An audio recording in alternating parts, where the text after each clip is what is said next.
So we're both sleeping and I'm woken up to, so like the bottom of my foot, like the sole of my foot, I feel a fingertip running across. No. Yeah. Yeah. You felt somebody interact with you? I felt a fingertip. Oh my God, Claudia. Yeah. Running across my foot. Welcome, Claudia. Hi. Welcome to Overheard Online. Thanks for having me. How are you feeling? So good. Are you excited? Yes. Do you know what you're in for? Not really. Not yet. I'm excited to find out. I see the dogs are like turning this back curtain into their own plaything. I know. So as the back curtains move, that is why. Do you know what you have gotten yourself into at all? Not quite. I have a hint. I mean, I've listened a little bit. So Yeah? I have some ideas, but I'm not sure what we're getting into today. So I'm excited to find out. I don't know what you've dug up on the internet. I did pull a bunch of stories. I pulled about 6 for us today, 6 main stories. We'll see how many we get to. And for anyone listening, if you like the episode, please like, comment, tell us where you're coming in from, where you're listening from. We love to know. And I'm always reviewing the comments and trying to get back to all of you. So without further ado, why don't we just dive right in? Amazing. Okay, great.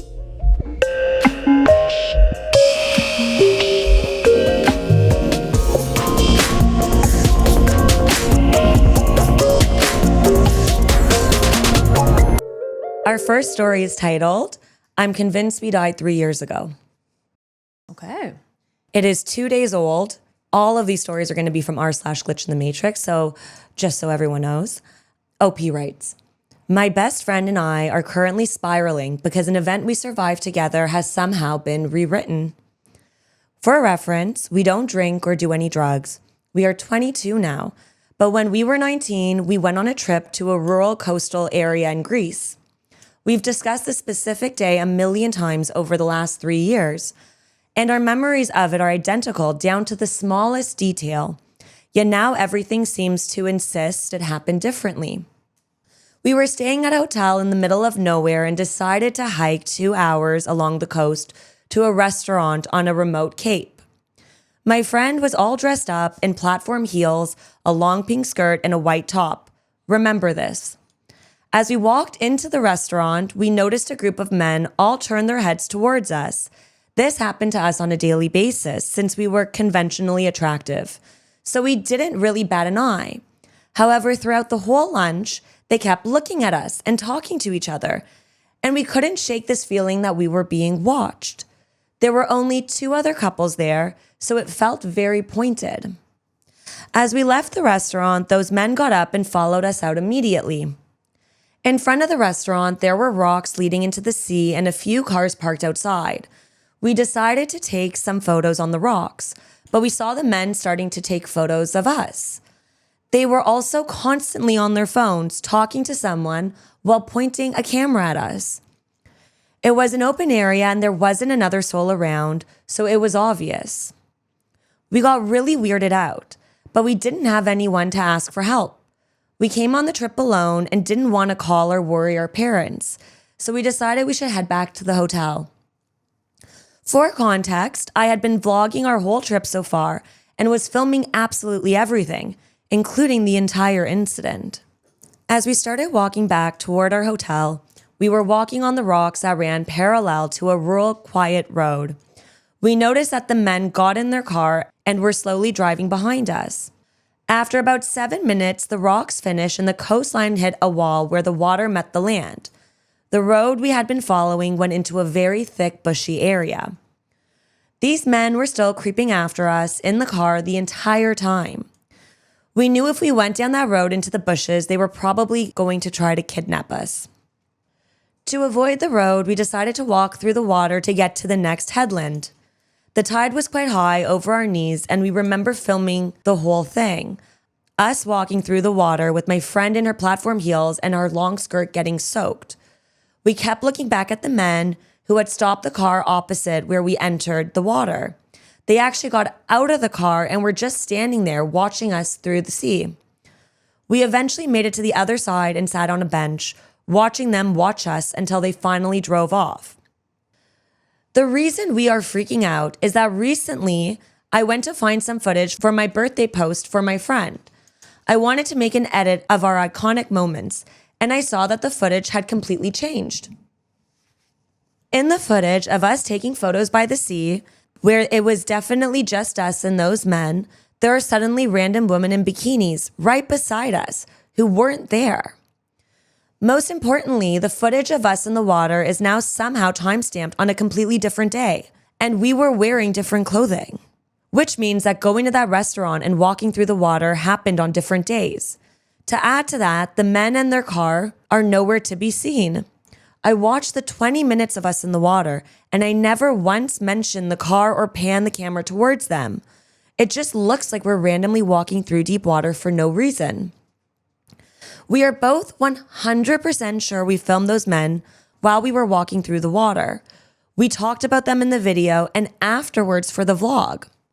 Even weirder, I called a close friend who wasn't on the trip, but who we had told the story to countless times. He told me he's never heard the story in his entire life. He was genuinely surprised why we wouldn't mention something like this that was so crazy. My friend and I both have the exact same memory of us walking through the water because those men at the restaurant were after us. She thinks we experienced quantum immortality, that maybe in the original timeline something bad happened and our consciousness jumped to this version of reality. I wish this was a telephone glitch, but the fact that we were wearing different clothing in those two videos just signifies that it is not. I've reset my phone numerous times and it doesn't go back. Also, I watched the video numerous times in the last 2 years, and they were always the same as what we remembered. It's like our memories exist in a world that doesn't match our physical facts anymore. Has anyone ever experienced a shift like this? I'm wondering what else might not line up in this reality. That makes me think that we died together at some point. Perhaps then, maybe later. Okay. What are your thoughts? I don't know. That's trippy. That's so trippy. I did not read these stories in advance, so I'm like as surprised as you when I'm reading them. And the fact that it's two of them. Yeah. The fact that there's video footage that changed, even the timestamping being a different day and being in different clothing, and the photos on the rocks and the photos of them in the water. Yeah. And them vlogging afterwards about what happened and not having. There's so many things that have just been erased. It's so weird. And they both have the same memory and they remember talking about it since. That's the thing. I feel this one, out of the Reddit stories that I've seen with glitches in the Matrix stuff, this one I'm having a hard time becoming convinced a little bit. Because what are the camera timestamps? I think that one's the one that's throwing me off the most. And talking afterwards and seeing the footage afterwards. So they it's not did even see the footage? Sorry. Okay. I think they said that they saw the footage afterwards. They said, also, I've watched the video numerous times in the last 2 years, and they were always the same as what I remembered. So it's not like they've never seen the video before and they had no idea. Okay. That is so weird. I don't know. I'm having a hard time trying to make any sense of that one, especially with, and then there's the thing with the friend. So I do feel like they shifted afterwards, but they were together, so that's weird because they both came from the same timeline and they both merged with the same timeline. That's odd, but also they had time after the event where they were looking at the footage. Yeah. So they had to have been on the same timeline for a certain amount of time for them to have been accessing the footage. Like if it was immediately the next day or like a couple of days later, I might be like, oh, maybe it's something from, I don't know. But the fact that it's 3 years later that they're going back and they're like, wait, what? Yeah. Even the fact that the friend doesn't remember the story, it almost feels like it had to have been them in isolation jumping. Yeah. Okay. Wait, isolation jumping. Like they must have together jumped to the same timeline from the same timeline. Okay, yes. Because they both remember talking to the friend about it. The friend doesn't remember talking about it. Right. So the friend's in this timeline and they're from the old timeline. That is so weird. I don't know. I would love to know how do they recall their night originally ending?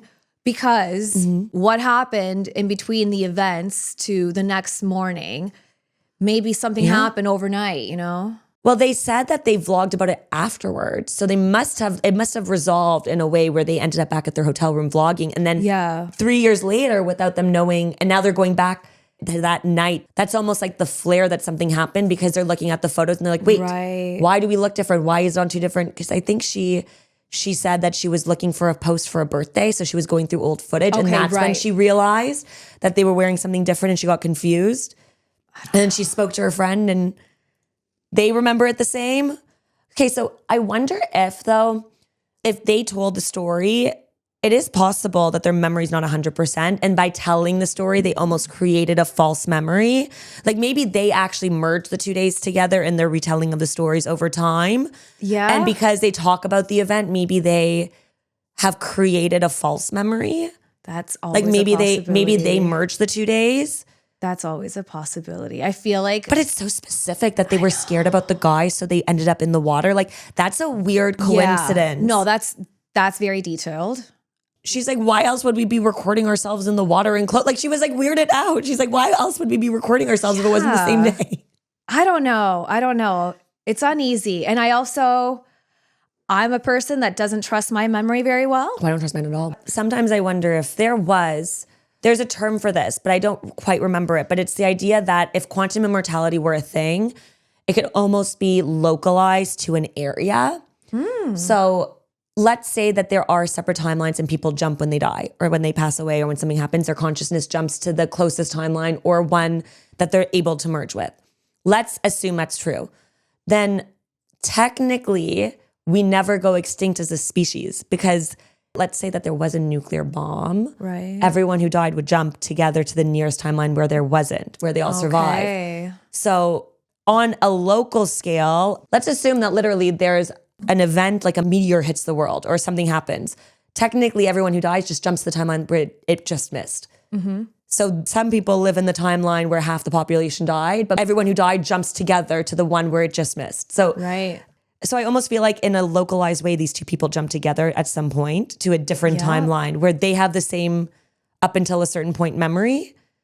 And now they're in the new place together. I believe that. I believe in all the parallel universes. So there is some religions I believe that people can go back and wipe memories.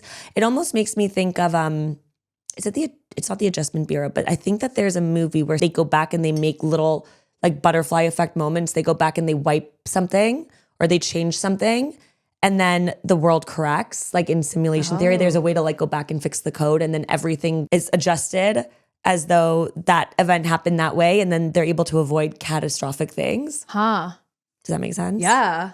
I love that. So maybe if something happened and something was adjusted in the past, perhaps they just like, it's almost like that butterfly effect. This is an event that happened differently because something in the past was corrected in order to avoid something, even if it is just one timeline in its simulation theory. And they just happen to remember that memory from pre-correction. Or pre-change. Oh, okay. I love that. And I think the theory or the idea is that the people who go back are the entities that go back to correct it so that the world will go forward more positively. Mm-hmm. When they go back, they try to choose the one that's going to be the best outcome all around because they can kind of see it. It'll cause a ripple effect where this mass event doesn't happen. Right. Did you ever watch Man in the High Castle? No. What is that? Is that a movie? It's a book and a TV show. And it's what if the Nazis won? Oh God. Okay. And it's very specific and it talks about like how Europe then is divided and like it's very detailed. Allegedly, the author of the book, when asked about it, he says one day he woke up and remembered a different past as though it happened and wrote it down, and that's the book. So he says he actually has weird memories of it happening. Of it happening? So he like all of a sudden had memories that he knew weren't real. Okay. Because he knew that the Nazis didn't win, but he knew details about the Nazis winning. Oh. So he knew like the name of the general. He knew how things were divided. Like he like knew things as though they were factual, but he knew obviously that wasn't true. Okay. There's a word for it, I believe in Buddhism or Hinduism, where it's like the opposite of amnesia, where you remember, like the opposite of forgetting everything, you suddenly remember a different past. Okay. And that layers onto your past, even though it's not your past. It's fascinating. It's like a download of a different past or a different timeline. Oh, okay. Isn't that odd? Yeah, that's fascinating. Yeah, like he wrote the book and it's like, how did you come up with all these details? What was your process? And it's like, I don't know. I just like remembered it. Yeah, I can't even wrap my head around how deep that goes, but I want to learn more about that. I want to learn the term for it and then do a deep dive on that. So we do have some comments here on the story. One person writes, I ran in front of a car while chasing a ball. This was in 1977 and I was about 5 or 6 years old. It hit me way too hard. I remember being thrown a long way and landing in a ditch. Things got blurry, then black. I woke up the day before that trip, at home 3 states away, with my mother asking me if I had packed for our trip yet. I can't explain it. I mean, that memory is so real to me, as real as the rest of them are anyways. I don't know. I don't know. And I don't know if it'll come out before or after this episode, but I recorded an episode with Diana and we were actually talking about how a lot of people describe when they reset, rewinding time. And I almost feel like, did you ever play Mario Party or what is it, Mario World? Yeah. Do you know like that idea in like a video game when the character goes off the edge and the like bird comes and picks it up and moves it backwards? Yeah. I almost think of it that way. Yeah, true. Almost like rewinding to the point where you're less likely to die in general. So like maybe clustered in that event, there were the timelines all close together, were so close that you had to actually rewind farther in order to avoid constantly going through the process of like rewinding again. Oh my God. To find like one that you survive in. Okay, but there has to also be a timeline and experience where you do die. So, I think that we all have a ticket. right? And I think that there are so many stories of people when they're older, just knowing that it's time and that actually people have a lot of calm when it comes. Yeah. And I feel like we know before we're born, because I believe in reincarnation.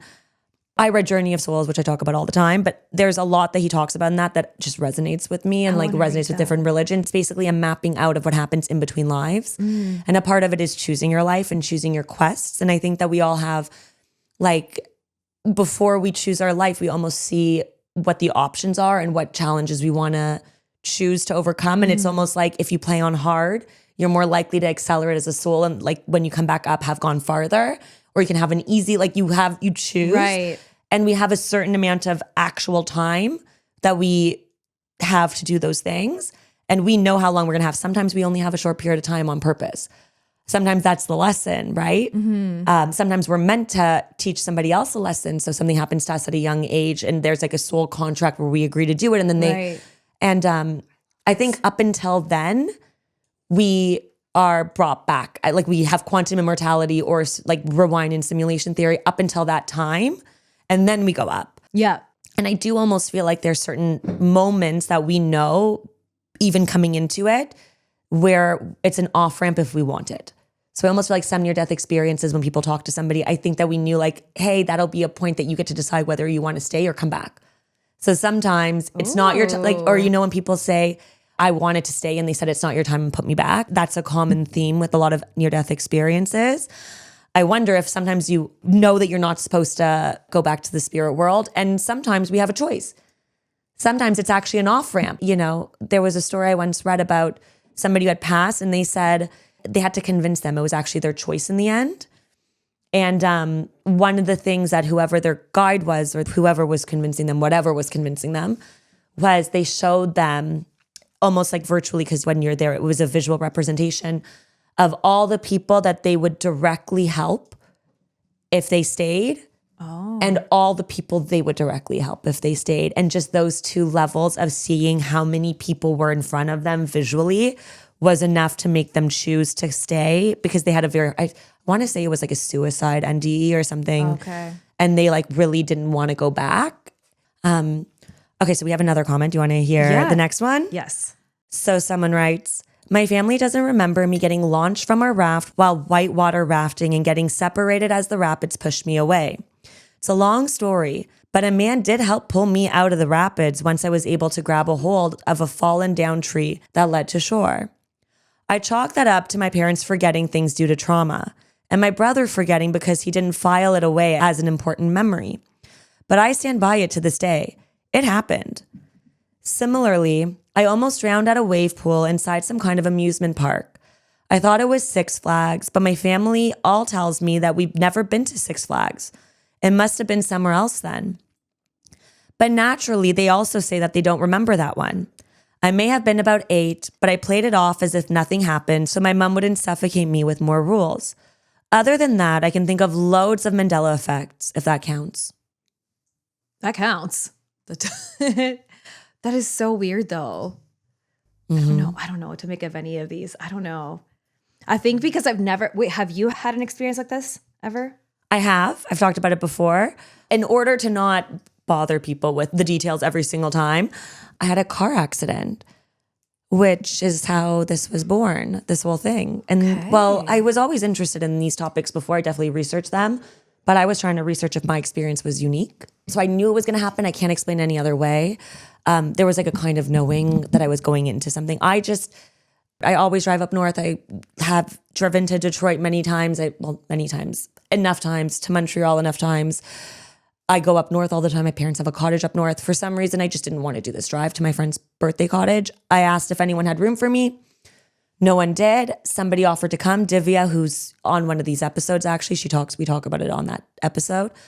I said I don't want anyone in my car if I'm driving. Supposed to bring my dogs to the cottage, drop them off at my parents' house. Had a bad feeling about the ride. Chelsea was over that morning. She had slept over. I didn't want to get in the car. I waited till like 3 p.m. to drive because I'm always like better at night, like in terms of I'm just not a morning person. Felt really uneasy. And I was in a car accident, but I remembered dying. So basically I was making a left turn. I was looking for a head and turn. It was a sharp turn. And then there was a big drop and it wasn't a paved road because it was at Lake of Bays, which is an area up north. That's very hilly with trees and everything. And as I was slowing down to make this turn or to find it, because it was a hidden path, the car behind me was annoyed that I was not going fast enough because everyone likes to speed up north. And I think for a while it was looking for an opportunity to take me over from the left. And as I was slowing down to take this turn, that was the time when it was taking me over from the left. And I just remembered the way that we had hit, that my car flipped and I left my body before it happened. And I don't think I saw because I don't see in my brain. It was almost like I was in black and I could hear it, but I knew what happened. I knew my car flipped and I knew I died. And I had thoughts. So there were conscious thoughts that took up time in order for me to have thought them. So I thought on my way to Kelsey's birthday, I can't believe that this is going to be her birthday. It's actually her birthday day. That's going to be the day I died. That's going to be so much trauma for her. What the fuck? I hope she realizes that I knew that this was coming. I knew that this was going to happen. Fuck, the funeral. Oh my God, my siblings. Oh my God, my mom's sister died when she was young. Like, I remember thinking about Faye, my mom's sister. I remember thinking about, oh, this is trauma. I remember thinking, they're going to know that I dropped off the dogs, right? They're going to realize I didn't want anyone in my car. And then all of a sudden, I heard ringing in my ears. It was really loud. And then I was back in my car, like going off the edge at an angle. And like, it's like my car's like lost traction on the gravel, like on this dirt road. And somehow went off the edge, but didn't flip. And it like somehow I had been going somehow the turn had to be taken at the exact degree and at the exact speed that I had a tree in front of me and like trees on both sides. And you couldn't see my car from the street. And it didn't roll and it didn't go into a tree. And it somehow was like almost like I felt the immediate impact and I was in between a bunch of trees and my car looked fine from the outside, but it had just dropped 10 feet. And every airbag went off and I was wearing a seatbelt and I didn't have a bruise. You're tripping me out right now because I was in an accident when I was 17 or something, going into a tree too with, unfortunately, a drunk driver. And I was in the passenger seat not knowing because I was drunk and I was placed in there. But also all I had was a little bit of like some skin torn above my eyebrow. And I remember being in the ambulance after and then being like, they were asking me, does anything hurt? And I was just like, my eyebrow. They're like, oh, did you just get it waxed? And I was like, no. But that was like all the damage that happened. And then I was taken to like the hospital, And they couldn't figure out why you didn't have any injury? No, but like apparently they stated that I should have died with the impact that like basically because especially where like the car hit going into Do you have any memory of the accident? Honestly, not because I was drunk, right? So I remember like being in the car, and then I just remember like there being like some fast swerving, but I think my eyes were already shut at this point because I was probably falling asleep. Yeah, you said you were placed in the car, so I guess a friend was like, oh, she's drunk, we're gonna take her home, and you just like were drunk and somebody was driving drunk and you didn't realize. Yeah, stupid stuff anyway. But it's just weird that you say that, like, you know. So I feel like to some extent people are supposed to remember, and people who aren't don't. And one thing that I can say is I think that we're here because we want to be. I think that we do choose to, like, I mean, unless it's prison planet theory and we're just like fucking forced to be here all the time and like forced to come back. Okay, so we have another story. Yeah. We'll hop to the next big story. So the next story is titled, My Girlfriend and I Experienced Something Very, Very Strange Tonight. OP writes, so we're on a couch watching MasterChef like usual. She'd taken her medication, so I knew she was probably going to bed soon. After the episode, she did her usual door checks to make sure everything was locked and stuff. She can't go to bed without making sure everything is shut and locked. Windows, doors, everything. Then I followed her to the bedroom to lay down with her for a little bit while she fell asleep. Not 15 seconds into laying there with her, we hear, absolutely clear as day, this clacking sound coming from our kitchen. It was loud. I could hear it with the bedroom door closed. It honestly sounded like something with real weight was walking around in our kitchen. So I lock the bedroom door, she calls her friend, and we just hear this thing walking around the house. After 2 or 3 minutes, it just stops. I tentatively go out of the bedroom and look around the entire house. The house is empty. The door is locked, every window is shut and locked. I have no clue what happened, but that was the strangest thing I have ever experienced in my entire life. Okay. I don't know. I want to hear your thoughts first. Yeah? Well, I have thoughts, but we'll do some comments first. Okay. Because I like the first comment. Yeah. The first top comment is, hey, so I don't like that. Yeah, that's what I'm thinking. Like, okay, immediately creepy. I don't like that. No. So there's a couple of things. There's the idea of eternalism, which is time existing simultaneously all at once. And I think is it the fourth dimension or the fifth dimension? Like theoretically, a lot of scientists believe that it's possible at times, not linear, because it's a different dimension. Yeah. And that, I think it's called the block theory of time, eternalism, which is, you know how like a point, like a dot is almost one dimension, and then a line is 2 dimension, a piece of paper is the 3rd dimension, right? Pulled up is the 4th dimension. Into a cube. A cube is the 4th dimension. But when you get into the cube dimension, all of a sudden, then you can, so if time were to function that way, then technically you could jump around like time. I don't know. In which one? Like you can burrow through like the top corner to like the bottom corner. Okay, yeah. All time would exist within this block of everything that has happened, everything that could happen. Mm-hmm. I think that's how it goes. I might not be getting this across properly. Correct me and give me more information in the comments, please. But the idea being that if that might be true, like if that is possible, and not necessarily true, but theoretically, then maybe time is anchored in space, like physical space. So like if the past and the present are happening at the same time, then in your room, technically the past and the present is happening. So then a part of me is, sleep paralysis when you see shadows in your room. You're right. I'm like, is that just sometimes you see the past or the present? Because I had once that somebody was in my room going through the drawers. Ugh. When I was half asleep and I was awake, but I couldn't. Hey. This is before the accident. I couldn't move when I saw it, but like I would see like the figure literally, I could see it and it was going through the drawers like about its day. So it was weird. Or like people say it's like multiple times. So I've had sleep paralysis often. It's actually a symptom. So I've said before, like I have a sleep disorder, and it's actually one of the symptoms is growing up having like sleep paralysis. And I actually think to some extent out of body experiences are a version of that. When you leave your body and you're in the astral world and you're on the, There's one weird one that happens all the time or happened all the time when I was growing up, where it almost felt like, the way I would describe it is like, I'm trying to think of like a slimy character that like, there's almost like a spring in this middle and you're like aggressively moving left and right and like falling over yourself. Like left and right, but you can't control your arms and everything. Like it's like your arms go down and then your legs. Now looking back, I'm like, oh, it might just have been an out of body experience. I didn't realize that I was out of my body. Right. And I wasn't like consciously trying to figure out how to move my limbs. But like one of the common themes in sleep paralysis is that you're being robbed.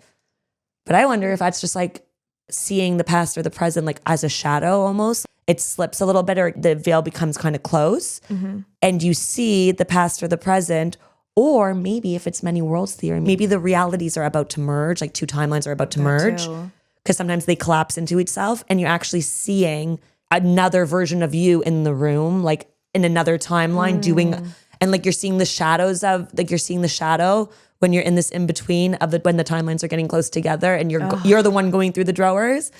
Some of these sleep paralysis themes, I wonder if they're just like that. Yeah. So in this case, when he hears stuff downstairs, maybe two timelines were getting close to merging and for whatever reason collapsing into themselves. And he was actually hearing another timeline of them in the kitchen. Or alternatively, if past and present exist simultaneously, maybe he was hearing for a brief moment, for whatever reason, it became thin the veil and he was hearing the past overlapping or leaking in. You know what? I mean, all of these things just throw me back to, I fully believe in ghosts. Paranormal activity, I feel, is very, very real. I think it's, unfortunately, I have no choice but to believe it because I did have my own ghost experience. Oh my God, tell me. Okay, really? Yeah, of course. This is like the fun. I want to hear. Okay. This was a few years ago. I was with my ex. I was in Bali, actually. And we decided, we did, I think, 3 different locations that we stayed at around Bali. And then we decided for this one location, we were doing it for 3 nights. And it was like our splurge of the trip. It was like a really nice like resort area. And we're like, let's just lie and say that we're on our honeymoon, see if we get a free upgrade. We did. We got a free upgrade. We got this really nice room, like 2 stories, like whatever. And then we get in there and our first night, we're getting ready for dinner. And as we're getting ready for dinner, we actually hear some screams from outside. So mind you, like the front door of like our room is like where like the rest of the resort is, whatever, obviously. And then the back, we're not facing like the beach or anything in the back. Like the windows face out to like this big like field. There's nothing there. There's literally nothing there. Like nobody would be out there. We hear screams coming from out there and like somebody's that. screaming like, help me, help me, help me. And it sounded like an American. It sounded like a tourist, right? Oh, I don't like that at all. That's creepy. So, mind you, we're freaked out. I go and shut the I have the blinds. chills. Yeah, I shut the blinds. Help me, help me, help me. Yeah, they're screaming for help. Like blood. Like they sound like they're dying. They sound like they're in desperation as they're screaming, help. Oh my God. So I shut the blinds. I call the front desk. So like super spooked. And then they sent people out to check it out. They said nothing was happening. I'm like, okay. Anyway, a couple hours pass and we're like, okay, like I guess we got to move on with our day. Like we go out for dinner, whatever. We come home, back to our place, go to bed. Everything's normal. Then I will add to, we were not under any influences because we both had the Bali belly, very sick. So we were barely even having a sip of alcohol. We were definitely not experiencing any sort of anything besides, You weren't having a hallucination or like there wasn't any like, oh, my brain's like dehydrated and like. Nothing, not even like nothing. Anyway, we both went to bed, totally normal. Now, mind you, it is 3 a.m. And when I say 3 a.m., I mean 3 on the dot, like 3:00 on the fucking clock. And so we're both sleeping and I'm woken up to, so like the bottom of my foot, like the sole of my foot, I feel a fingertip running across. No. Yeah. You felt somebody interact with you? I felt a fingertip. Oh my God, Claudia. Yeah. Running across my foot. And so I'm gasping. I'm waking up out of my sleep, gasping, like, oh, and I'm going like panicking. I'm like looking for the light switch. And as I'm doing that, and like I'm screaming, like panicking out of my sleep. And as I'm doing that and looking for the light switch, like hitting in the light, I hear my ex next to me going, Claudia, what the fuck are you doing? And I'm like, oh my God, like I thought he was experiencing the same thing. I'm like, oh my God, you felt that too? He goes, no, what the fuck were you doing? Like, why were you at the end of the bed grabbing my ankle? He felt his fucking ankle being grabbed like this. So, oh my God. Yeah. So needless to say, we didn't sleep the rest of the night. We searched the whole room. Like, I mean, mind you, like again, it was 2 stories and we're like, okay, like search every crevice. There was nobody in there, but I knew immediately from I've never felt anything so Like I you don't need- knew. so chilling. So anything so chilling. It was like as I felt it, like as it was running its finger down the sole of my foot, I was like, like I was like immediately I knew, like there wasn't even a question in my body. You knew that it was something was coming. It was paranormal. I knew from like the feeling of it. So anyway, I have no choice but to believe. Oh, and then on the flight home, That is so.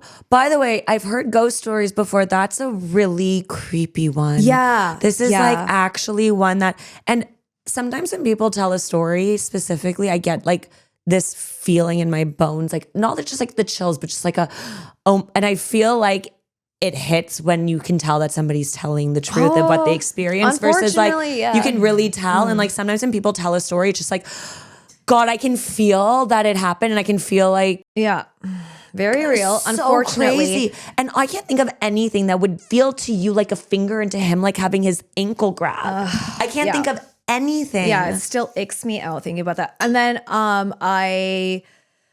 we spent the next 2 nights there because we had already paid for it. So whatever, we slept with the TV on, the lights on, whatever. And then Also, like you almost question your own sanity. You're like, maybe I was just being delusional. Maybe I did. Maybe I said, "Why are you touching my leg?" And then maybe that's because it's like you but start the fact to that we question. both experienced Yeah, it. no, it's wild. Yeah, and that he didn't tell me this until we were. But also, actually, he didn't get the finger. He got a different. He got it's an not- aggressive grab. It's not just that you both experienced it. It's that he had a retelling of it that wasn't mirroring yours identically, but he had his own experience that was similar enough to show you the like anchoring of it. Like, oh my God, I'm not. But also, it's different enough for it to have been his own story and not yours. Yeah, no, it was very, very, very, very real, unfortunately. And then I was gonna say too, he didn't tell me this until we were on the layover from our flights home because we had to go Bali to Philippines and then Philippines back home. In the Philippines is where he decided to tell me because he's like, I didn't even want to tell you this while we're still in the country, while we're still like in Indonesia. He's like, when I was yelling at you, going like, Claudia, what the fuck are you doing? He's like, I not only felt, my ankle being grabbed, I saw a silhouette, like a black silhouette standing at the end of the bed. Like I saw a figure. And then once I got out of bed and you switched on the lights, like it was gone, but I did see a silhouette. So that reminds me of like, so you know how I said that I had the incident at the cottage? What had happened is Amanda, one of my friends, she was sleeping in a separate room. She doesn't like to sleep in a bed with another person. She's a light sleeper. That's valid. So when possible, we will separate when she's staying with me. She was visiting from Montreal. We were up north. And I was upstairs, she was downstairs. And I in the middle of the night, I felt a body press up against me, like to snuggle me. And then I realized that no one else was in the cottage and Amanda wouldn't be doing that. So it at first it felt like it was a I hate boyfriend. that. And then I was like, wait, did somebody break in and now I'm about to be assaulted? Like it's where my brain went. So then I turned around to like freak out. And the thing, whatever it was, started pushing my head into the pillow. I'm sorry, no. And so my head was being pushed into the pillow and that creeped me out. And then I got up when I finally got free, but I was moving. So it wasn't sleep paralysis because I was moving. Right. And then I got up and I sat up and I could see, I say shadow person, but it was almost like the outline was almost like static in a sense, but not static. It like lights maybe or like specks, but I could see the outline. I could see that it was wearing shorts. I don't know. Like I could see it sitting up in the bed. And all of a sudden I was looking at it and it was looking at me, whatever it was. And I kept like moving my head and closing my eyes and then looking back and it was still there. And I kept trying to see if I was making it up, because why is it still the same figure? Why is it still the same thing? And we were up north for several days. Maybe I had a glass of wine at dinner. It wasn't like we didn't do anything. And we were just like literally recovering at the cottage. We were like relaxing. And it didn't go, it was still there in the same thing. And it was like kind of like moving its head back and forth. I thought it was confused that it was looking at me. And then I was confused and it didn't go away. It was probably 4 or 5 in the morning. I don't know. It was in the middle of the night. My phone randomly got a notification on it in the middle of the night. It went bright. And then when it went away, the specks were gone and the figure was gone. But it was only the brightness that caused the difference. Otherwise, every time I looked around, it was still there. And so that happened. And then we pulled tarot cards and I pulled the death card. I thought I was losing my mind. I tell Amanda the story the next morning. I'm like, I'm scared to go upstairs to make the bed. Like I kind of like got out of the room. I was like, kind of freaked out. Can you come with me? We went to make the bed, or like we went to go into the bed to grab something, and my hair clip, you know those claw clips, broken in half in the center from. It almost seemed not broken like where the springs are, where like I must have. It was like the plastic was broken from like almost pressure in the center. Oy. And then I pulled the death card. And that's exactly what led to me going to my therapist and saying, am I in psychosis? Like, I don't understand how that happened. That was the thing that freaked me out. It was the next day having the hair clip in the bed be broken that I wore to bed. That's never happened to me before. Sickening. Because I was like, it might just be sleep paralysis. Maybe it was a dream. Maybe it was a lucid dream. Maybe it was one. It was when I saw the hair clip that I was like, oh no, because even if I had hit my head, I must have a bruise if I hit it with enough impact. It had to have been slow enough pressure to not like, to break the clip without. Oh my God. And I said somebody was suffocating my head into the pillow. Oh, okay. Well, I'm going to need another drink now. Yeah, we'll top up our glasses. Yeah. Okay, well, we're learning a lot about each other here. So I love this. I love this for us. Just had to go through all this trauma to. You know, it's funny because now I think that also, to be honest, looking back, I don't think that there's anything like a bad entity 100%. I think that sometimes when you're scared, whatever the thing is almost mirroring you in the spirit world. So if you become scared, it becomes scared. So it wasn't the first act of like hugging me wasn't necessarily a negative act. Like I don't know what it was, but it was when I started freaking out that it started freaking out. So it's almost like now when I see potential, so now I meditate a lot and I actually like love seeing shadow people and like I'm trying to have out of body experiences and I try to go into sleep paralysis. Now it's like I welcome it. Okay. But now I try to say like only positive things interacting with me, only in this state before I meditate, not in other states, not when it's not intentional, only when I open up the door. And I intentionally try to do it. But like when I do, I go in with a really positive mindset. And so I think that I think it becomes a different thing. Yeah. Yeah. Totally believe in that. I had, when I was at Chelsea's house recently, twice when I stayed at Chelsea's house, I had ghost experiences or weird experiences. But recently there was, like in the middle of the night, I suddenly like felt my whole body tingling and I like became like mind awake, body asleep. And my whole body was like literally tingling. And then I fell off the bed, but I realized that I didn't hit the floor. So I'm like, oh, out of body experience in between. That's fine. I was fully conscious. I was fully aware of what's happening. But then I almost like lifted up, floated, and then was like spun around and then like hovering over the bed on my body. And then I looked to the side and I saw like a figure, like a girl. And it was weird because it was almost like her face was almost like aging and then recycling. It was weird. No, you're going too far. But then no, what? But then I like, whereas, okay, by the way, this could easily, to be clear to the audience, like I'm very grounded. Like in my brain, this could easily also be like a lucid dream. Like I don't assume anything. Right. No, I don't assume anything. I don't assume that I'm not locked in on any theory. Like it could just be a lucid dream. Can we just I don't say nothing is ever proven reality. Everybody's perception of our world is unique. So there's that too. Yeah. And like when I have these experiences, I do like to explore them. Yeah. Especially now that I like do welcome them and like I'm not afraid of them. So we started communicating mentally and it gave me a name. And it was talking to me and it was sad and it was scared. What was the name? I wrote it down in my phone and then I asked Chelsea if anyone died in the house by that name. And it turns out that the wife of the husband died in the house from cancer. She had but it was not the same name. They were looking it up and it was a different name, but somebody did pass away in the house. Okay. Which maybe somebody doing that because it happened to me twice, the ghost. And then she actually heard from other people that they have seen. Maybe when somebody passed away in the house and that door is open in a physical space, maybe that does sometimes create opportunity for the veil thinning in a sense. Right. Or if you are a spiritual person, maybe you're more likely to have experiences there. But no, but then it went out to touch me. And I was like, oh, I've never intentionally been touched by an entity and I don't want it to attach to me if I don't know. Does that happen? No.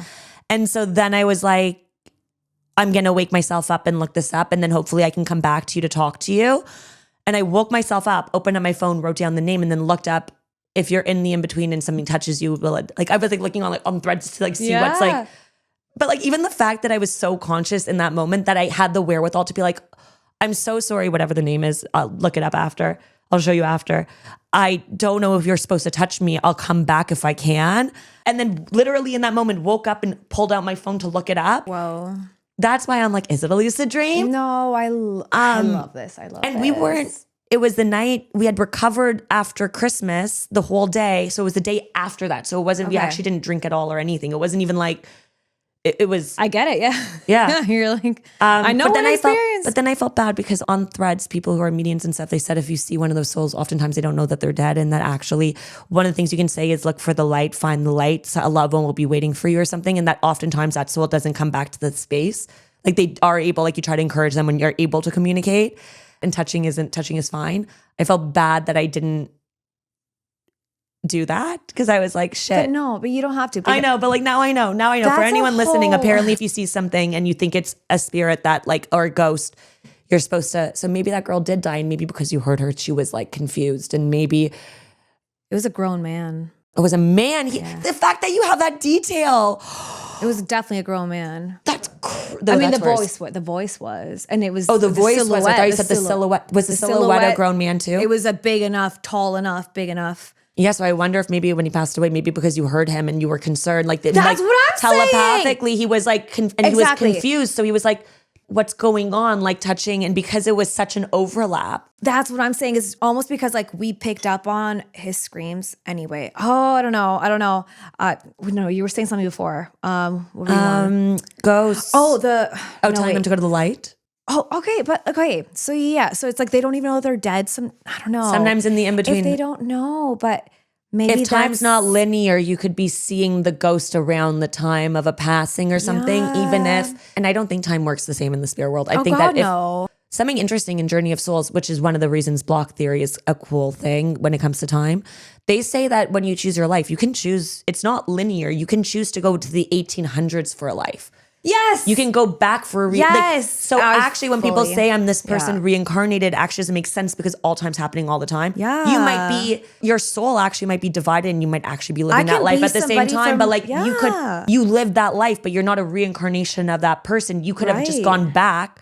Because even right now, a soul could go back and be in Cleopatra's time. So Literally. it doesn't make sense. It's almost like you see the figure and you see the possibilities of what this character can do. And you choose a character in a timeline to be. And then you have like free will, but like you choose the character when you're in. Yes. It's almost like all the books are written and you just pick one and you're like, I'm going to be this character in this book, except the library is it's like a never expanding library. Yeah, exactly. Yeah. I love that. Yeah. Isn't it cool? I love it so much. Oh my God. I love this. Okay. I need to top up. Yeah, no. No, Open but you another were- bottle. Okay. Yeah, do it while we're so before we were saying like the time block and also like it is also possible that because time was weird in that space, maybe the person came to the bed and was confused that there were people in the bed. Like maybe that's actually somebody who stayed in the room Oh my at God. a different They're time. like, get out of my bed. Yeah. And they're like, who are you? They're like touching these shadow, like something, but you're under the blankets and they see a shadow and blankets and they're like, what is this? And they're like touching the legs to see if it's a person. No, literally. And then they're Like, what if it's that? And the person was just trying to go to bed and sees two people in the room. But really, there's like a thinning of time, the time barrier, whatever separates time in space. yeah, exactly. You Because never something was know. happening that was traumatic or whatever. Maybe somebody passed. Maybe you were hearing the echo of a passing somewhere else. And that's why it leaked into your timeline. And maybe that's why they said nothing happened. Because maybe it was the other timeline that something happened, but you were leaking into it. And maybe the person was just confused because there's two things in their bed when they come to the room and your shadow clumps. And it's like, what is this? I love your enthusiasm talking about this. It's so good. It's so good. And also, wait, I forgot to add on that note too. So we learned after the whole incident, and I told my mom about it, and she was like, oh my gosh, turns out, like I talked to like somebody else that like she's Indonesian, and turns out there was actually a bombing at this resort area, like where I was staying 30 years prior. So like a bunch of Americans and tourists and whatever, like Canadians, like a bunch of people had died from this bombing. So it's like, of course, the accent was Canadian, or American. So I I don't know what wonder it if was. like that creates like a tunneling effect from all the souls jumping timelines where all of a sudden you see echoes. If like, okay, now I'm just thinking aloud. I wonder if, you know how before we were talking about localized an event where everyone jumps together? Yeah. I wonder if that tunneling to the other timeline creates like a lack of, like the separation becomes fizzy because so many souls jumped at one inflection point that in that space, like maybe there's just a thinner veil of like what happens. Yeah. And maybe like, you know how there's like certain resorts where like there are ghost stories and you find something traumatic happen. Yeah. A bunch of people passed. Maybe that event had so much energy like expelled that like there's like echoes of. I wonder if like the tunneling of the timelines almost create like a thinning of the wall in between all timelines. Yeah. Like instead of like little punctures, it becomes like a ton of little punctures and all of a sudden you can kind of see through the two barriers. Yeah. Like see through the barrier. I see. Yeah. I think so. Oh my God. Oh, this stuff. I know I have the shivers. I know. Oh my gosh. Okay, back to the story. So we're in the comments. So we're still on that because some of them are rational and people always love the rational stuff. And then we'll do more stories. We love a little rational. Also, you like the format? You're happy? I love it. Okay, good. So we have another commenter here. So we're still on the story about something happening downstairs, just for those following along. Another commenter writes on that story, I believe you, which makes this worse. Had a weird experience with my ex-girlfriend. We were staying in a hotel. No way.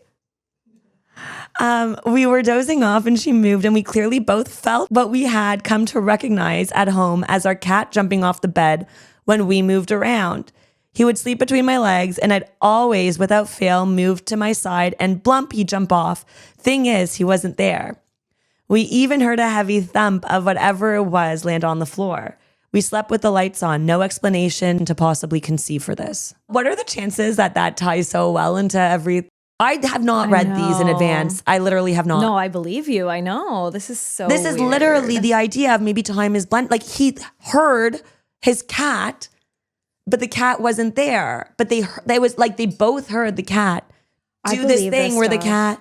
That almost speaks to the timelines merging or...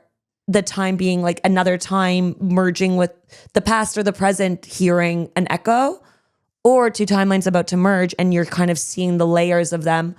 Almost think of it like tracing paper. Like you're seeing tracing paper as they're slowly like blending into each other, as they're collapsing into each other and like adhering. It's like tracing paper connecting to like, Okay, wait. I don't know. I can't even process all this information because it just trips me out too much sometimes, but... The cat wasn't with them. They both had the shared... Okay, now I have a new theory. Because that couldn't be time and space. That couldn't be a blending of two. They were in a different place. Do you think maybe it was their cat at home and somehow that there's like a connection? So I was going to say telepathy, I think, is a real thing. Oh my God, 100%. And I don't think... 100%. I think so. Even if one of them potentially thought about it, maybe the other one picked up on it. Yes. That's also possible, maybe. Because this is weird because they heard something that they recognized from home, but they were at a hotel and it was both of them.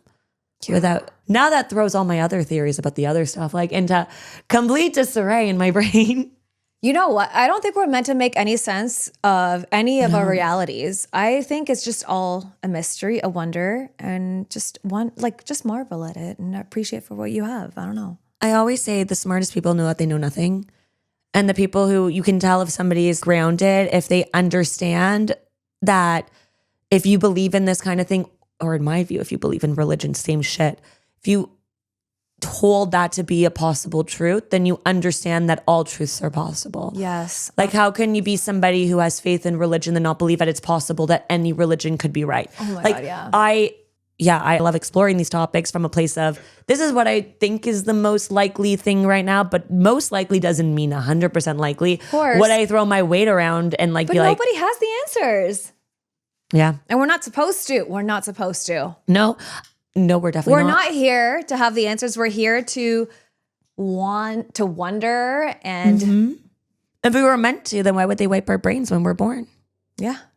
Yeah. No. Okay, so the next commenter writes, my grandma told stories like this and we all thought she was going senile. Turns out there was a family of raccoons living in the attic. Okay, well. They were near impossible to humanely get rid of. And we are humane people, so we mostly just lived with them and patched our eaves as well as we could. I later lived in the same house, the upstairs of an over/under duplex like you find in old US cities. My bedroom was situated so that I could see into the attic through an open closet door from my bed. Kind of eerie trying to sleep with those beady little eyes watching you. Oh my God. Mm-hmm. Okay. Okay, you ready for the next story? Yes. The next story is titled, Open the Door to My Husband Who Didn't Move or Say Anything. OP writes, this happened this past weekend. I was in the kitchen with my kids and my husband was outside working on his truck. I heard a knock on the garage door leading into the house, and I looked over and saw the door was locked. I naturally assumed it was my husband trying to get in. I opened the door for him, and he was standing there smiling and holding some tools in his hand. This is where it gets weird. I expected him to walk in and say something, but he just stood there. I was in the middle of doing something, so I said, "Are you coming in?" He didn't answer. A few seconds passed, so I shut the door and walked away because I thought he was trying to joke with me. About a minute later, he opened the door and walked in. So I said to him, "What the hell was that? Why did you just stand there and not say anything or try to come in before?" He claims he never knocked, never stood at the door with a tool in his hand. I told him to stop kidding around and that he was scaring me, but he swears he didn't knock or come to the door. I was getting upset and told him that if he was messing with me, this wasn't funny. But again, he swears he didn't knock at the door and he didn't stand there smiling in the driveway like that. He thinks I hallucinated, but I'm not so sure. Nothing like this has ever happened to me before. Could it be a time glitch or a dream, even though it was in the middle of the day and I was up and walking around? Could he have somehow blanked out and then walked over and knocked, but then didn't remember? Not sure how to explain it, but it's really eerie. Yeah, it's fucking eerie. What the fuck? Yeah. It makes me think of a fucking horror movie. Yeah. I always wonder what things are pulled at. Like I watch the movie Smile and it makes me think of like those people who are just staring at you smiling in that movie. Just like stead eye, like hate. The creepy smile Yeah, too. no. But it's not just he wasn't moving and he was smiling and had tools in his hand. But the husband in reality was out front doing stuff with tools, right? Yeah, but he says he never came to the door, never knocked, never interacted with her. Like when he was done, he just walked inside. Okay, so I don't know. I don't like this. It's like some kind of like what's the word like to there's some kind of terminology for it where it's like they're imitating A mimic. Yeah, like they're mimicking. That's literally what people call it. They call it a mimic when they say that like they pretend to be your loved ones and they like interact with you to try to like lure you to do something. Yes. I don't know what the lure is. What is the lure? Let's look it up. Yeah, I don't like that. That one actually, ugh. Oh. A mimic in the paranormal context is an entity often described as a demon or malicious spirit that deceptively imitates the voices, appearances, or behaviors of familiar people, pets, or other spirits. Used to create fear and confusion, these entities aim to lure victims into dangerous situations by mirroring trusted individuals. Hate. That's really creepy that she opened up the door and the guy was holding a tool and just smiling. Yeah, that's terrifying. I hate that. So the first comment, although it's referring to other comments, so it's a preamble in a sense. Is a preamble a right word? I'm so glad there are smarter people than me out there. My mind immediately went to, you've got to mimic, sage that hoe instead of seizure. So I guess a lot of people say it might be a seizure. And second comment we have here, he could have had a minor stroke or seizure, maybe get him checked out. If you tell him you're taking him to the doctor, he'll fess up if he's messing with you. But does he normally screw around like that? Somebody else says it sounds like an absent seizure, which is a generalized seizure. It's characterized by a brief loss and return of consciousness, generally not followed by a period of lethargy. Lethargy? Yeah. Yeah. I think it's safe to assume that OP probably would have asked the husband to go to the hospital after these many comments, would have pointed out seizures. So I think OP would have commented back, we cleared that one out. I can check. Wait, I'm just assuming that wasn't the case. They probably would have gone and they probably would have been like, well, that wasn't the case. So like they might not even commented on that because. You know what? I want to pull it because somebody did ask if they had a Ring camera and I wonder what they wrote back. I wonder if they wrote back. Oh. So somebody did ask if they had a Ring camera. Okay. I just like dug in deep to see if they answered. They did respond saying, no, not inside the garage. We have a camera, but it would only show the driveway. I'm guessing, so the door to the garage. So they said that they have one at the front door. They don't have one between the door and the garage. Okay. Which makes sense because why? I feel like you'd have it outside the garage. Right. You wouldn't have one necessarily the garage to the doorway inside through the garage. Yeah. Another commenter writes, in Norway, we have this folk belief of varger. It's a person's energy arriving before the person does. For example, you'll expect your partner to come home from work and you'll see or hear your partner some minutes before he actually arrives. It's a comforting situation to Norwegians. I believe this was your husband's varger, his energy. Still creepy that it knocked. I mean, there's something weird though, because it's not just energy. It knocked. So there was a physical thing that she heard. Exactly. She went to the door and then he was standing there. So it almost feels more physical. There was a physical force. I mean, our next story is titled, My Sister Came Home, but She Wasn't Actually Home. Okay, so along the same lines-ish, let's go on. OP writes, I'd like to start by saying that my parents' house has a long history of sporadic strange events. A few years ago, when I still lived there, I was hanging out with my mom in her bedroom. We heard my sister coming home. See, she had a routine. She would park her car, open the steel fence, open and slam the front door, throw her keys onto the counter, run into the bathroom, and then come to my mom's room. We heard the entire routine. I even said, ugh, your daughter is here. I was always annoyed by the loudness when she came home, and we waited for her to come to the room. A few minutes went by and she never came in. So I went to take a look. Her dog was waiting, as usual, outside of the bathroom. The light was off and the door was slightly open. I stood there, didn't hear a sound, so I knocked a few times. No answer. I got worried and opened the door, but she wasn't in there. I went to the kitchen. Her keys weren't on the counter. I kept walking. The front door was locked. I went outside. The fence was closed. No trace of her car. I came back to my mom's room. I don't know how my face looked, but she immediately asked, what happened? I told her and she called my sister. She was still at work and would be coming home late. The thing is, something similar happened a few weeks ago. My sister now has a daughter, almost 3 years old. They were hanging out in the same room and heard my mom coming home. My niece said, Grandma. They waited. My sister did the same thing as me and called my mom. She hadn't come home yet. Okay. This is the whole story? Where's the rest of it? That's it. That's it. Fuck you. God damn it. You know what, OP? We have a problem because where's the rest of it? No.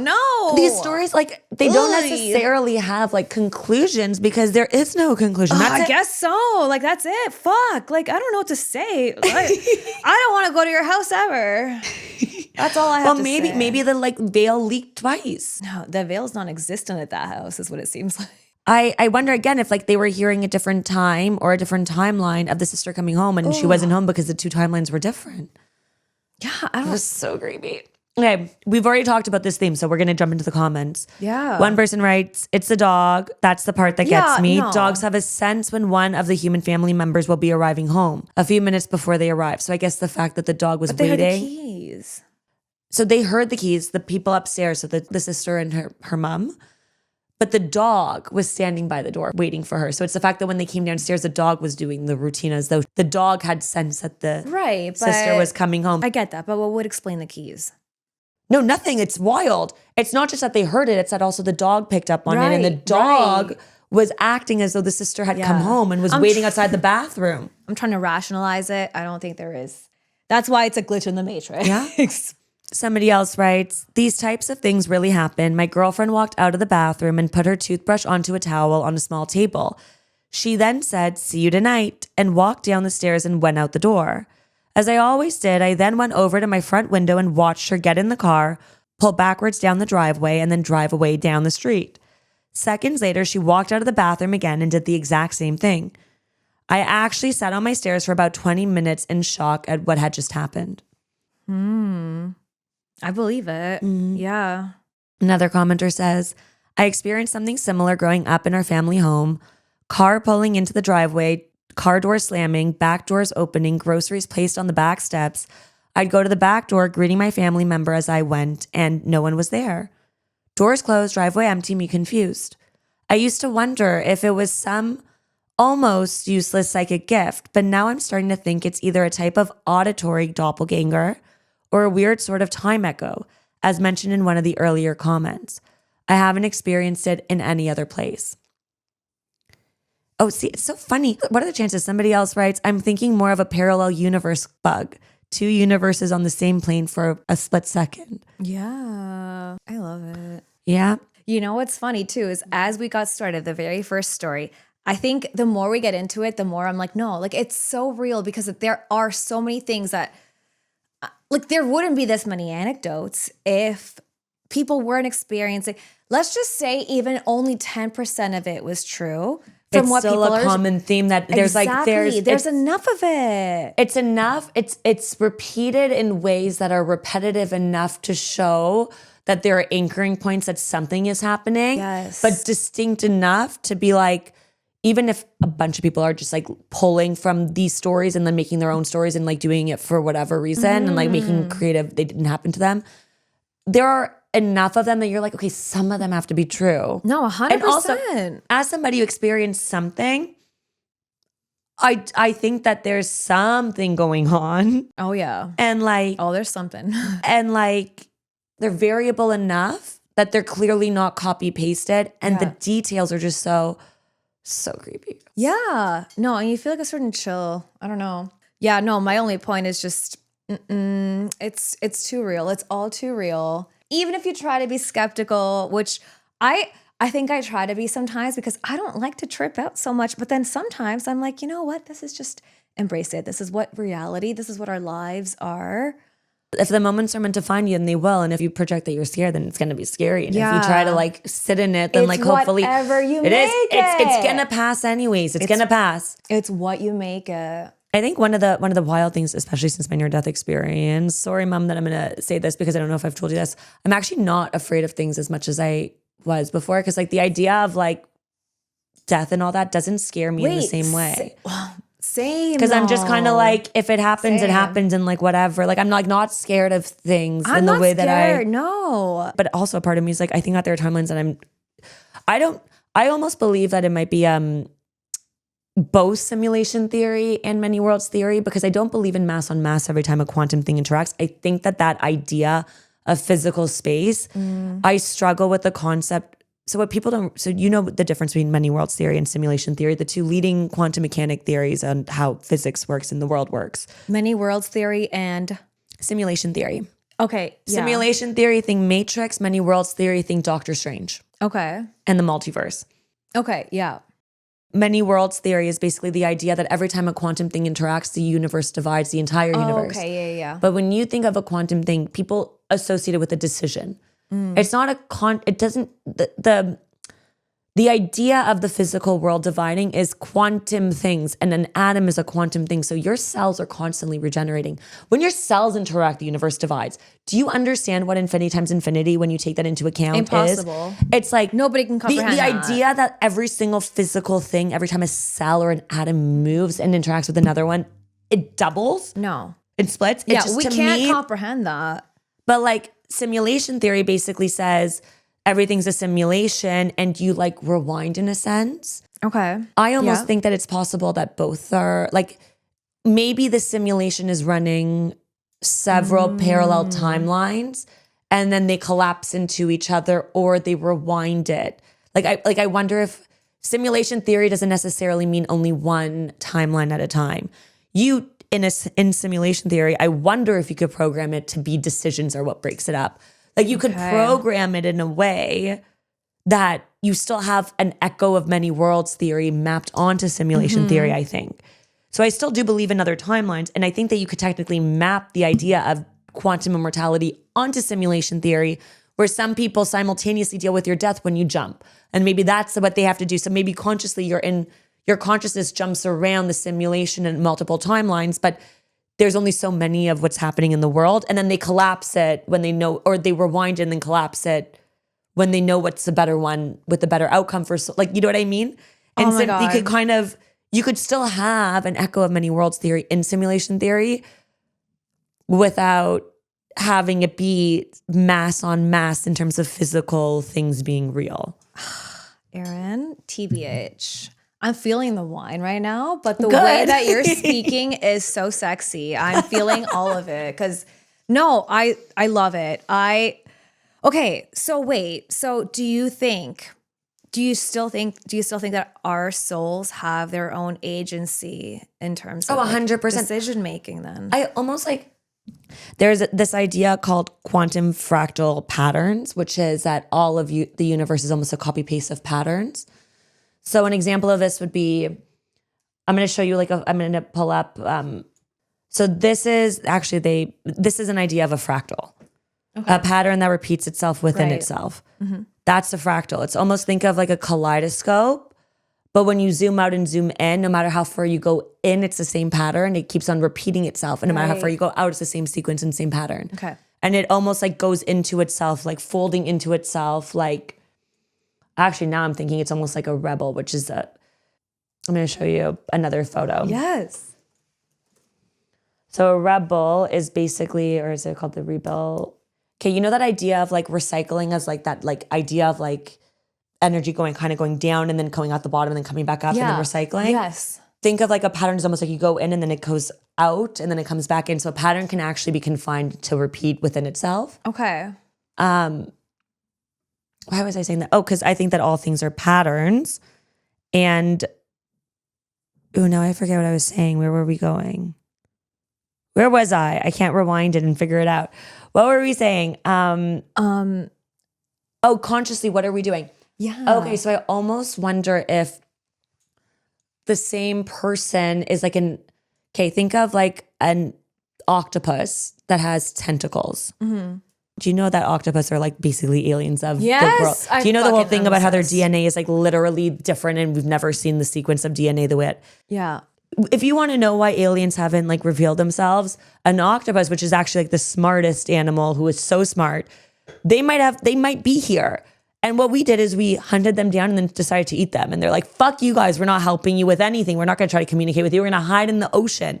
Y'all are like hunting us to eat us. We're good. That's crazy, yeah. They do taste good though. They do. But like, I wonder if that's, and I try to avoid eating them because I know how smart they are. Me too, it actually fucks me up a little bit. And then sometimes I'm like, they're so smart. It's actually. I've gone vegetarian, I'm still eating octopus. I'm like, I should probably cut that out. Do you know that like the main head is like the main brain? And every brain of every tentacle is actually an isolated brain. No, I know. And they connect with the main brain. So they are like an operating system where like they have main brain. And if you cut off a tentacle, the other brain's just like it merges with the other. Like it basically like the knowledge is not necessarily lost. It's still in the main brain. Oh, so I wonder if when we're in timelines, our consciousness is the main brain when we're consciously. And we have the tentacles of echoes that we're learning from because they're experiences, but they're echoes for us. And it's not that we're a non-player in the other timelines. It's like our mini brains are still going through it, but they're mini and they're still connected. Yes. But the way that an octopus, it's connected to the main one, I think our consciousness is in a timeline and that's our main one that we're experiencing as a soul. And then if we jump, it's our brain jumping, but the tentacles are still in every single timeline that we're alive in. Yes. Ah! Okay. Right? Do you see it? Yes. Okay, we're in an octopus universe. Okay, next story. This one's different. Okay. You ready? Yes. The next one is titled, A Staircase That Took Me to a Place That Wasn't a Part of Our Building. Ooh. And it still haunts me. Okay. OP writes, I'm 22 now, but this incident has stayed with me so clearly that I remember it better than most things in my life. This happened when I was about 17. I wasn't intoxicated or dreaming. I was completely aware and conscious during the entire event. I had gone to visit my aunt's house with my mom. She lives in an old government apartment building, the kind that has 5 to 6 floors with identical old concrete walls and staircases. Her flat was on the 3rd floor. At one point, I decided to go downstairs to watch newborn puppies. After watching them, when I started climbing back up, I remember passing floor after floor, but nothing looked familiar. There were no markings or floor numbers or even apartment gates, just the same repeating walls and stairs. It felt like I had climbed a lot more than just 3 floors. And then suddenly I reached the top of the staircase, and everything changed. Instead of the usual floors and doors, I saw what looked like a school corridor. Not the school corridors we have in Indian high schools. A long hallway lined with lockers, just like the ones you see in American high school movies. It was brightly lit and completely unfamiliar.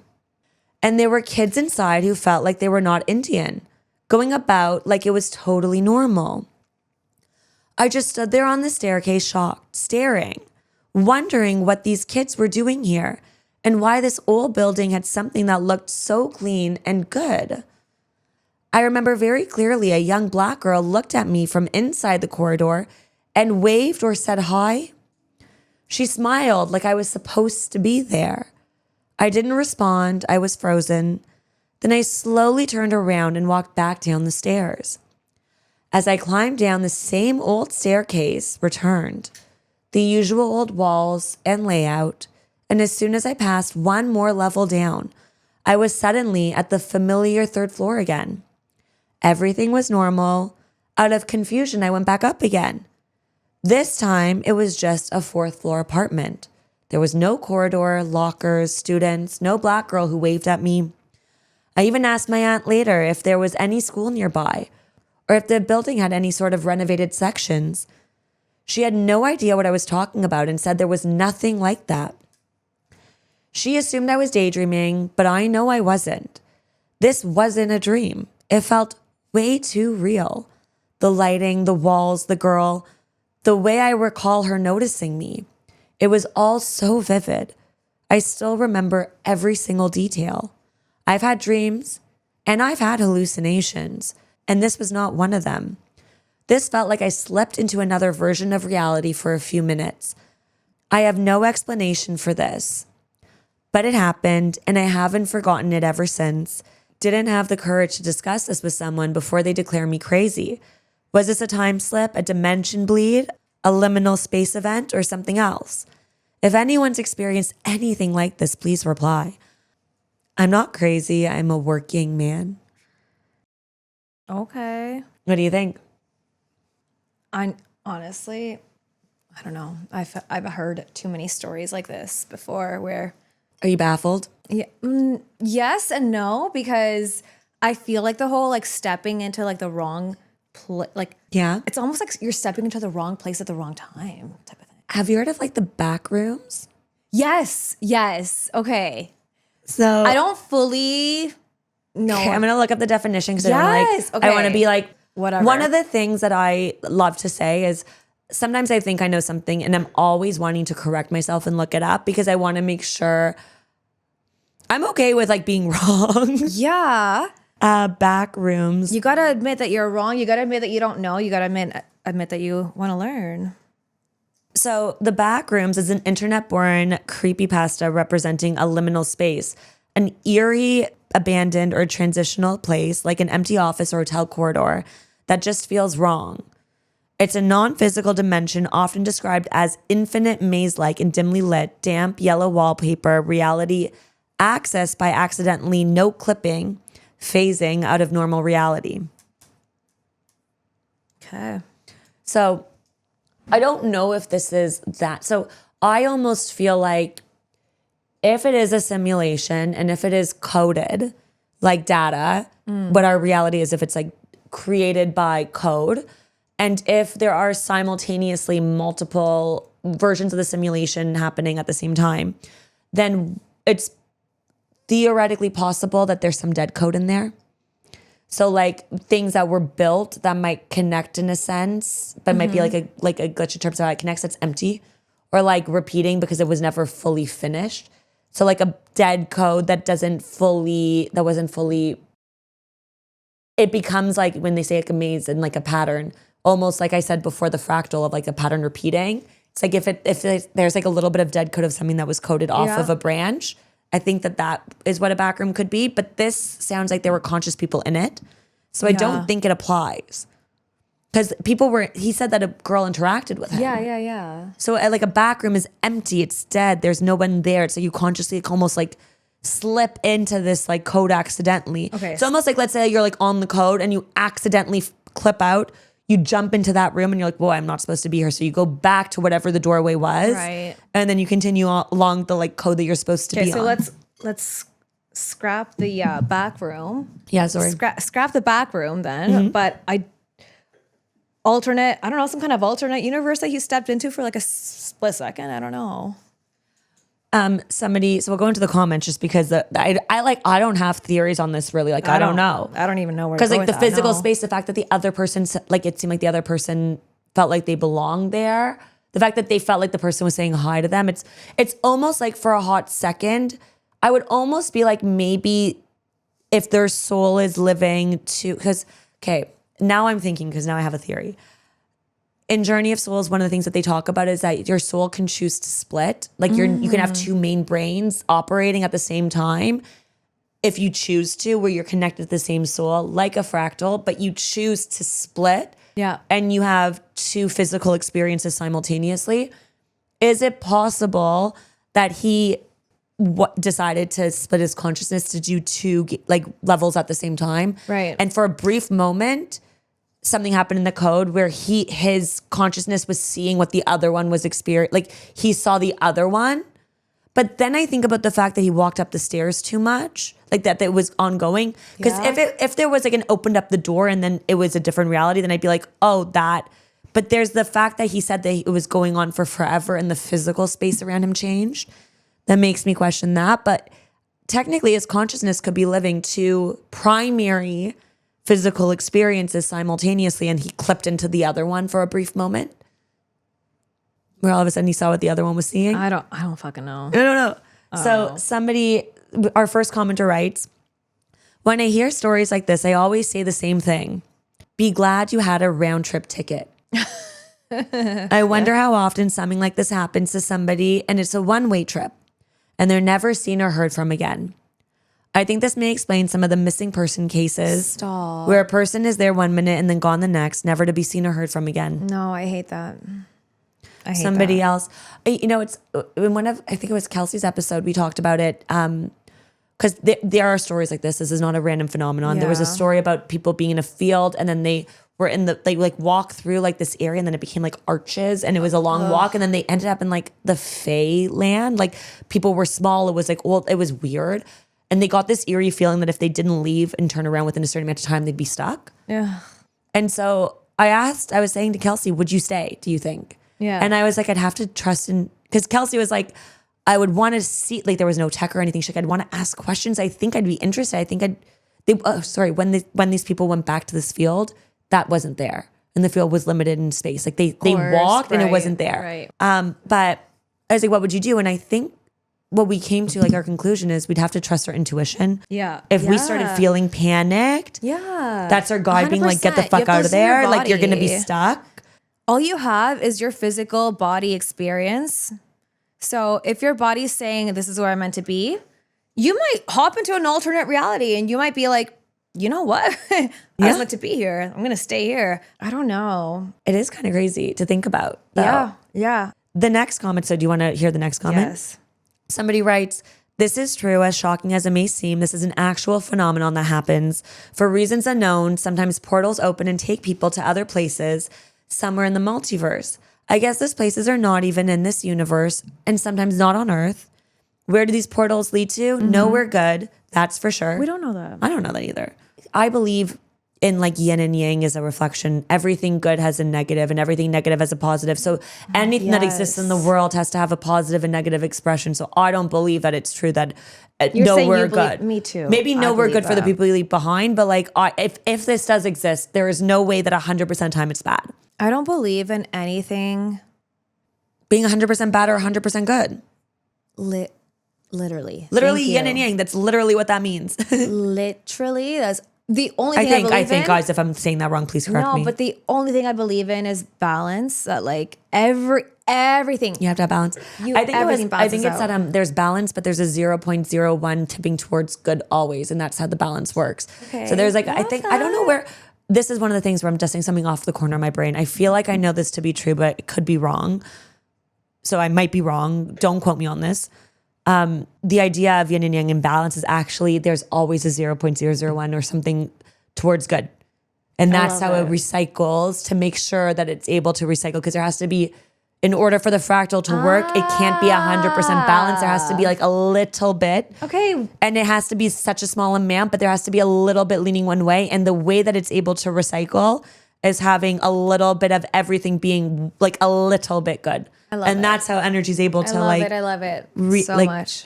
Okay, back to the comment because I interrupted it. I've been collecting lots of stories of such cases, and it's called r/missing 411 portals. These occurrences happen in the woods, which has given it the name Missing 411. But not many people know that every case of this happening in the woods, it also happens in urban areas, for example, in buildings, on streets, in roads, and even on freeways. Usually this happens to people who are alone or isolated. This is called kamikakushi in Japanese folklore, mansipieto in Finnish folklore, stray sod or fey phenomenon in Celtic Irish folklore, Leshy in Russian folklore, and in Indonesia, they call it something else. The fact that so many different cultures have a specific word to identify what this is, this phenomenon, like that's an example of like, it can't, it's not that I'm saying it's 100% real. I'm saying that there is a pattern. Yeah. And it's the idea that isolated, we are all coming up with a similar phenomenon, to me is possible.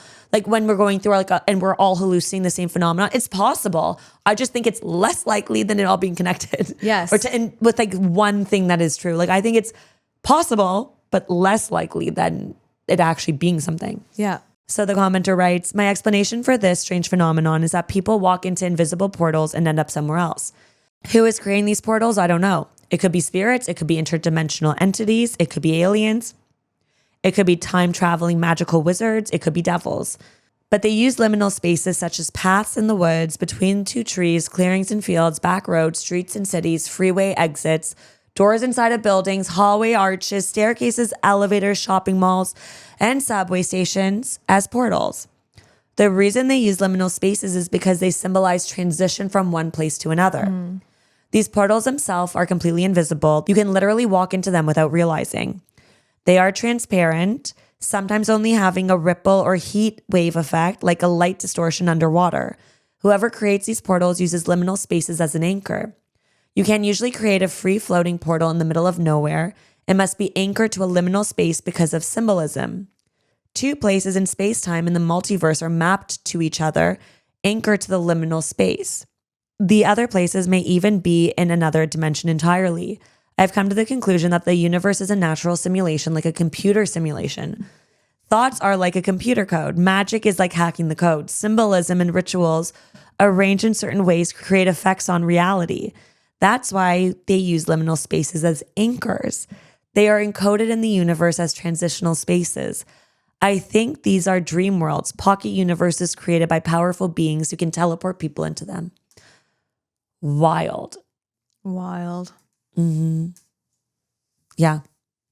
Okay, we're going to wrap it up here. We've been recording for quite a while, and I'm trying to get better about not recording for 4 hours and then giving myself 4 hours of editing so I can get the episodes out faster. How are you feeling? What do you think? So good. Okay. Super stimulating conversation. I loved all of it. Oh my God. Okay. Also didn't know that I knew that we had a lot of shared experiences, but like this is like a whole other level. So I love connecting with people that have also shared experiences with I don't even know what to call it, outer realms I literally just call it just being spiritual as like a blanket term. Spiritual experiences, yes. But like scientifically, I'm like quantum events, like outliers in like how the universe functions. Exactly. You have the terminology. I have like the concepts and like the experience and like and it clicks sometimes when we're talking about it. I get it. And then I'm like, and then you put it all together into like these actual words. And I'm like, oh, I love it. I love it. Oh, so you're good. You're good. I love getting progressively drunker throughout the episode. So cheers. I feel like the wine. So for a while, I tried to do the drinking game thing, which we will still be doing because I'm sure everybody has the choice in terms of like what they want to do when they come on as a guest. Because I'm so grateful that my friends are so kind and generous with their time and do this with me. And the drinking aspect makes it a little easier for me to like map it onto like scheduling wise, because I end up like we had plans tonight and I was like, instead of preing at your place, do you want to come over and we can record and we'll while we're recording, we'll have some wine. It'll be like 2 hours. It'll be good. It'll be fun. And you're like, yeah. I love it. Cheers. And cheers. So we'll wrap up this episode for today. If you enjoyed it, comment, tell us what you liked about it. Tell us which story you liked. Correct me on anything that you know about that I might have misexplained or screwed up in my explanation or been, because I am always happy to be proven wrong and corrected. Hopefully you enjoyed the episode. Like, comment, share. And until next time, bye. Bye.